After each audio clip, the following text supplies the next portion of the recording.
going to get right on into it. The title says what it says. So I'm going to tell you about what happened to me in 2003 and my daughters. Okay, so around that time, I had a 1 year old and I was getting ready to turn 7 months. Well, I already had turned 7 months. So I turned 7 months. So around this time, it was the month of June 2011. I can't remember the date, but this is exactly what happened. So, second,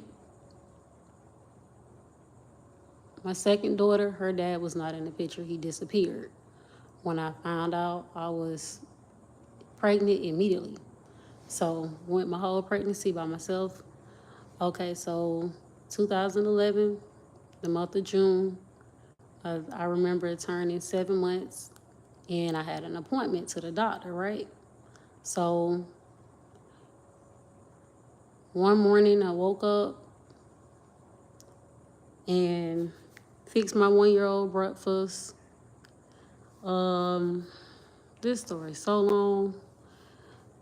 Fixed my 1 year old breakfast and got myself together, brushed our teeth, washed our face, put on some clothes. So we headed out to the appointment and we went to the appointment. Now that the appointment is over with, we stopped at Walgreens to get us some little snacks, juices, little, knickknacks. So we left Walgreens. So as I'm walking from Walgreens back to the apartment, because it was about like where I stayed at, it was about 10, I'll say about 5 to 7 minutes, not that far. So I'm walking on the sidewalk. This man, he pulls up. He he just was following me the whole time, and so I'm ignoring him, brushing him off. He was in a Ford truck.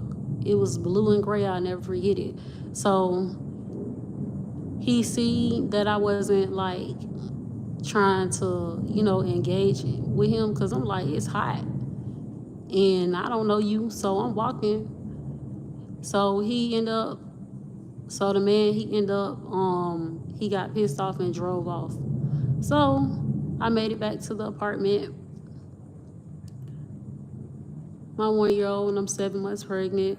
So the next day, that morning, I have OCD. I started cleaning up. I love to clean.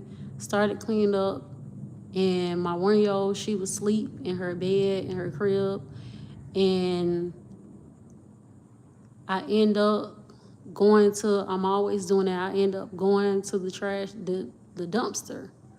I end up going to the dumpster. It was about 10 seconds away from the apartment. So I walked out to throw the trash away. I closed all the doors really tight.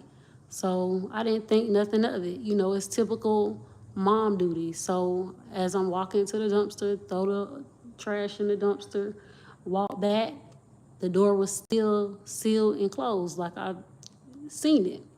So when I opened the door, it was a burgundy door. You have to get in, and then the next door you have to get in. So when I opened up both of the doors, the dude that I seen had approached me that the other day. He was standing inside the apartment, and I just panicked. I didn't know what to do. So he had a gun, and it was loaded.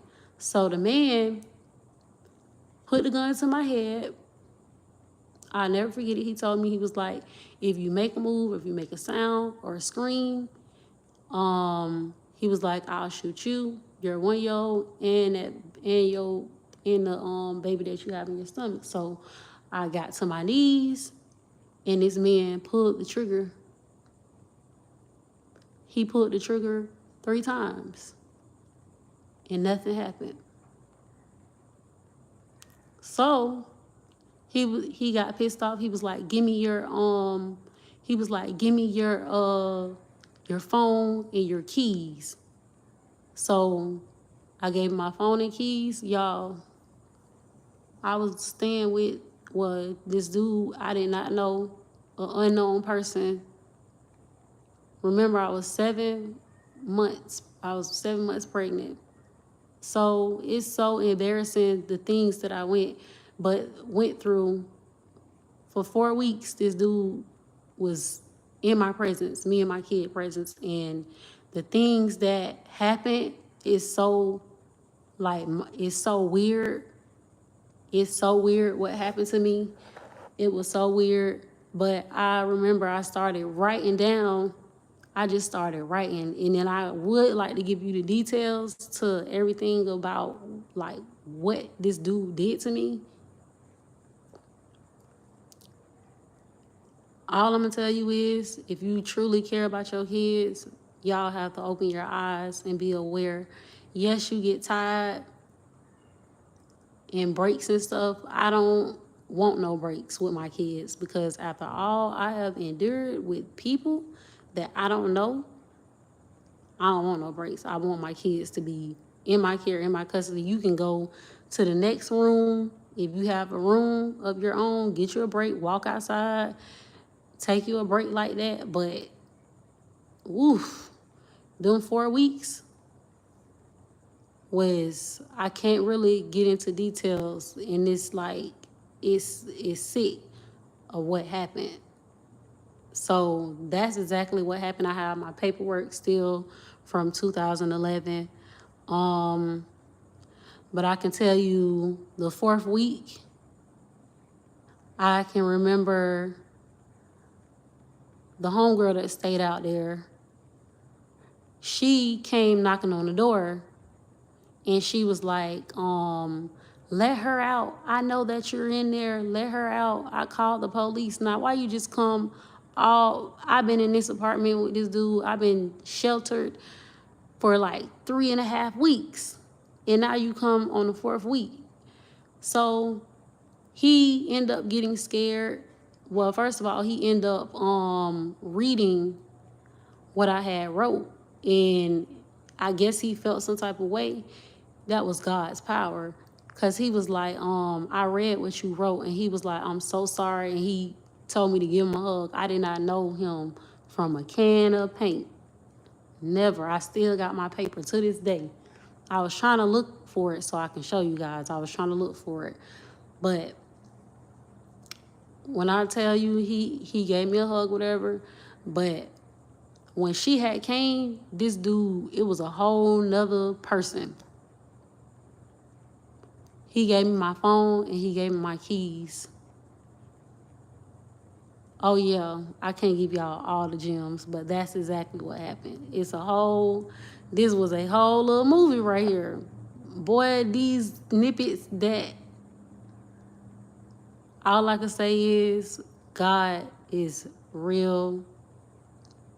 For the ones that talk about him, start trusting in God, because that was God's true power across the nation. Me and my kids, we made it out safe. And then I'm going to tell you a little bit, then I'm going to tell you a snippet. So once that was all over with, why did my second daughter that I had got pregnant, her dad, well, not her dad, but the dude that I had the kid from, why he pops up? 2011, he popped. This story so long, so deep, but I just wanted to get on here and share a little snippet, because I had told my story when I first started. I don't know if y'all went and seen that story or whatever, but and I tell you, this has been a long journey, and people got a nerve to have their nose tooted up at me. No, I was done wrong. I am right. Because if you was tortured like this, ask yourself, if I was in her shoes and I was going through this, and I perseverance and I was smart and made it out, what would you want? Would you want to be quiet? You would want people to know. You wouldn't want to keep on getting bullied or harassed and just be quiet when you know you're right. That don't make sense. You have to make things make sense. I'm a make it make sense woman, person.